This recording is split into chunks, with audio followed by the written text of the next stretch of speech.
Bem-vindos ao Historizando! Esse é mais um Curta Historizando e a gente vai falar hoje sobre as guerras gregas, as principais guerras gregas que aconteceram na Antiguidade. Como continuação do vídeo anterior, a gente vai entender um pouquinho sobre as guerras médicas e a Guerra do Peloponeso e também entender a questão da invasão na Macedônia. Continua assistindo esse vídeo se você quer entender tudo isso. Segue lá no Instagram, @historizandotati, para você inclusive entender esse cenário novo. Eu conto tudo para vocês lá e bora falar de Grécia. Segundona de carnaval, tô aqui de neon em homenagem ao carnaval. E aí você me pergunta, Tati, mas por que você não faz um vídeo sobre o carnaval, sobre a história do carnaval? Eu não faço porque já tem aqui no canal e eu vou deixar aqui nos cards se você quiser aí, nesse clima carnavalesco, entender um pouquinho sobre a origem do carnaval. Mas hoje, especificamente, a gente vai continuar a falar de Grécia Antiga e nós vamos entender sobre as guerras médicas e a Guerra do Peloponeso. Antes de qualquer coisa, eu quero que vocês entendam que guerra no período da Antiguidade é muito mais comum do que nos dias de hoje. Claro que hoje existem guerras, mas lá era coisa da rotina. Por quê? Existiam disputas entre territórios, disputas comerciais. Tudo isso acabava transformando a guerra em algo mais corriqueiro do que é nos dias de hoje. Não só isso, mas eu não sei se vocês sabem, a escravização naquele período muito tinha a ver com as guerras. Por quê? A maior quantidade de escravizados que existiam na antiguidade eram prisioneiros de guerra e por isso a guerra era essencial para existir os escravizados. Quer um vídeo aqui no canal só para entender sobre a escravidão na antiguidade e até mesmo comparando com a escravidão na modernidade e até nos dias de hoje? Comenta aqui embaixo, já curte esse vídeo que eu sei que você vai querer o vídeo por aqui. A partir de 546 a.C., os persas começam a dominar algumas regiões comerciais da Magna Grécia. Você não sabe o que é Magna Grécia? O vídeo anterior falando então sobre os gregos vai te explicar. Mas basicamente Magna Grécia é um território aí em que os gregos vão conseguir dominar, que vão até mesmo além da Grécia. Por isso Magna de uma Grécia maior, digamos assim. Logo os persas vão começar a dominar essa região. Então observe que esse conflito começou por questões comerciais. Mesmo porque, como eu também já disse no vídeo anterior, pelos gregos terem dificuldades com terras férteis, o comércio era uma excelente alternativa para então as questões econômicas. Entre o período de 499 a 449 a.C. é que de fato aconteceram as chamadas guerras médicas ou guerras pérsicas. Por que médicas? Porque tinham muitos doutores lá cuidando da galera? Não. Guerras médicas simplesmente porque os persas também poderiam ser chamados de medos, então por isso médicas. Esse conflito todo vai começar com uma das batalhas mais famosas, que é a Batalha de Maratona. E começa de uma forma muito tensa, porque existiam muito mais soldados persas do que soldados gregos. E isso vai dificultar bastante então as estratégias de guerra. Porém, os gregos então, com várias estratégias que tinham testado antes e até mesmo novas estratégias de guerra, eles conseguem aí ter uma vitória em cima dessa batalha de Maratona. Tanto que, humilhados por essa derrota, porque eles tinham muito mais soldados que os gregos, os persas vão recuar. E o rei Dário I, o rei persa naquela época, vai assinar uma trégua de 10 anos. Isso mesmo que você me ouviu, vai ter uma trégua, vai dar um tempo aí nessa guerra, vamos parar de treta e vamos ficar 10 anos sem esse problema. Depois dessa trégua, os persas retornam com mais de 150 mil soldados e acontece outra batalha muito famosa, a Batalha de Termópilas. Essa batalha é tão famosa, mas tão famosa, que é filme de Hollywood. É isso mesmo que você está pensando. Aquele filme 300 é justamente sobre essa batalha. Então o filme 300 retrata uma batalha do período das guerras persas ou guerras médicas. Gente, cuidado, porque Hollywood é uma coisa, história é outra. A gente não tem tantos registros assim como por exemplo o filme aí fala e tudo mais. Primeiro que não é uma batalha só dos 300 espartanos contra os persas, não. Primeiro que não é uma batalha entre 300 espartanos contra os persas, não. Porém, esses espartanos vão resistir por mais tempo e é por isso que essa história ficou muito famosa.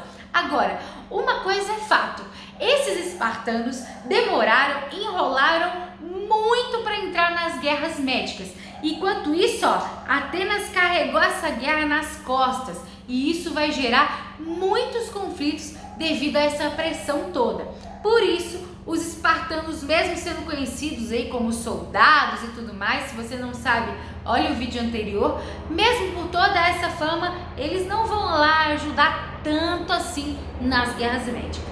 Mesmo com os 300 e tudo mais, essa força, essa resistência, os persas acabam ganhando vantagem, até mesmo aí Xerxes, como imperador persa, vai ganhar destaque. E não é o Rodrigo Santoro não, viu gente? É o imperador persa mesmo.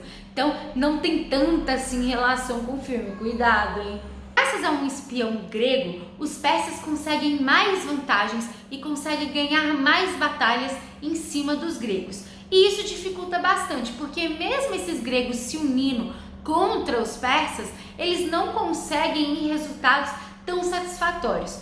Uma questão importante de se lembrar nesse vídeo é que, gente, eu tô falando gregos o tempo inteiro aqui, mas Esparta, Atenas, Tebas, todas elas eram independentes, tá? Não tinha esse grupo, essa galera. Por isso que é até mais difícil ainda de se ter essa união. E não deu muito certo por um bom tempo durante o período de guerra. Até que chega a famosa Batalha de Salamina. Essa batalha vai ser importante porque os atenienses, como já tinham muito destaque nos mares, muito destaque na navegação, vai usar de todo esse conhecimento e sabedoria para derrotar os persas. Isso mesmo, vocês ficam pensando em 300 aí, mas os atenienses também têm uma participação muito importante na guerra e vai ser com esses 300 navios aí que derrotam os persas finalmente. Antes mesmo das guerras médicas terminarem, os atenienses criam a chamada Liga de Delos. A intenção dos atenienses com essa liga é justamente juntar dinheiro aí dessas cidades gregas que eram independentes para ter forças até mesmo econômicas para derrotar os persas. Porém, isso era o que os atenienses falavam, mas eles acabavam arrecadando dinheiro para reconstruir muitas das coisas que foram destruídas em Atenas. Porque é só lembrar que a maioria das batalhas envolveram também os atenienses. Só que Esparta não vai ficar nada feliz com isso. Como assim você vai sair arrecadando dinheiro aí e fica usando na sua cidade? E aí começam a surgir outras ligas, inclusive a chamada Liga do Peloponeso. Para quem não sabe, Esparta fica na região da Península do Peloponeso e por isso vai levar esse nome, a Liga do Peloponeso ou Peloponeso. Então, essas duas ligas aí começam uma grande rivalidade e após aí finalmente derrotarem os persas, surge uma outra guerra, um outro conflito agora internamente dentro da Grécia, que são os espartanos com a Liga do Peloponeso versus os atenienses com a Liga de Delos. Lembrando que não é só uma cidade contra outra, existem outras cidades que são a favor de Esparta ou a favor de Atenas, e aí começa essa guerra, essa batalha. Sobre a Guerra do Peloponeso, a gente pode discutir várias questões importantíssimas que vão fazer muita diferença na história grega.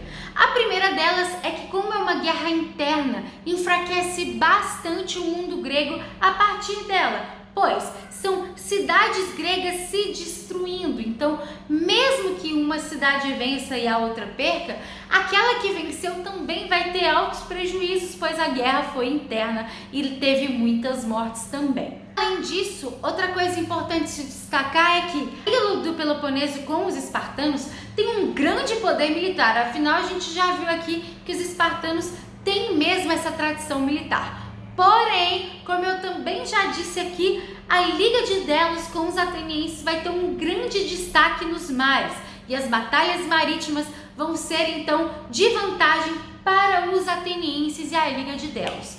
Mas aí você pergunta, Tati, mas é claro que os espartanos venceram.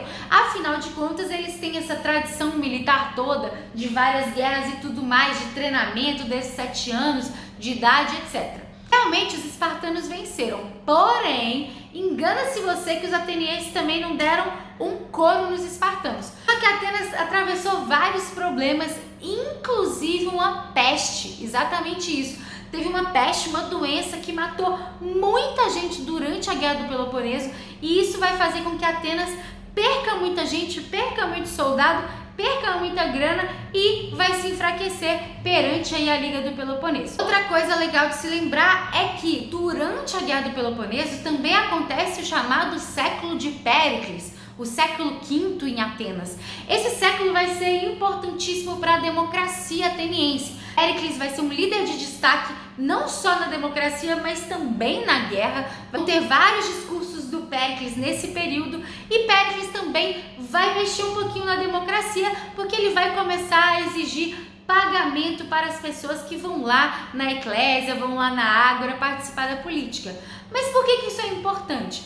Porque com a cidadania, como a gente já viu no vídeo anterior, homens maiores de idade, que são atenienses, pai e mãe ateniense, não existe nenhuma condição de renda. Mas acabava que só os mais ricos, só os mais poderosos votavam na democracia, porque os outros que não tinham tanta renda assim precisavam trabalhar. E é por isso que Péricles vai então sugerir essa questão do pagamento para ter mais participação política desses cidadãos em Atenas. Um dos primeiros livros históricos de registro histórico e um dos primeiros historiadores que existiram no mundo foi justamente Tucídides, e ele escreveu sobre a Guerra do Peloponeso. Então, muitos dos registros que a gente tem sobre essa guerra são graças a esse primeiro historiador, ou um dos primeiros historiadores que já existiu. Você já viu alguma coisa, algum texto, alguma questão sobre Tucídides?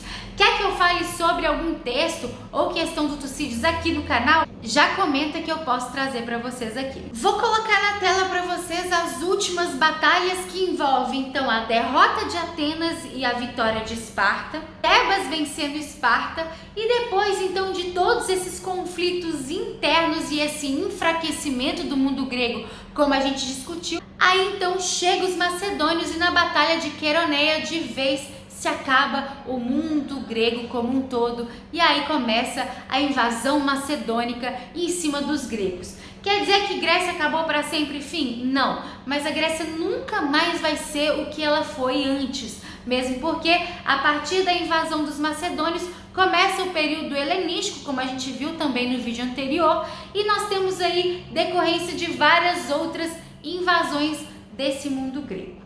Por isso, a Guerra do Peloponeso vai ser uma guerra importantíssima para o fim do mundo grego. Bom, é isso. Eu espero que vocês tenham gostado. Se você gostou, curte esse vídeo, comenta aqui embaixo o que você quer ver no canal, que tipo de questão você quer que eu corrija, que tipo de assunto você quer que eu comente. Fique à vontade, o Historizando é nosso. Vai lá na @historizandotati no Instagram para acompanhar mais novidades. Se inscreve no canal, dá aquela moral, quem sabe nesse 2020 eu chego nos 100 mil inscritos. Muito obrigada pela sua atenção, um beijo, até a próxima!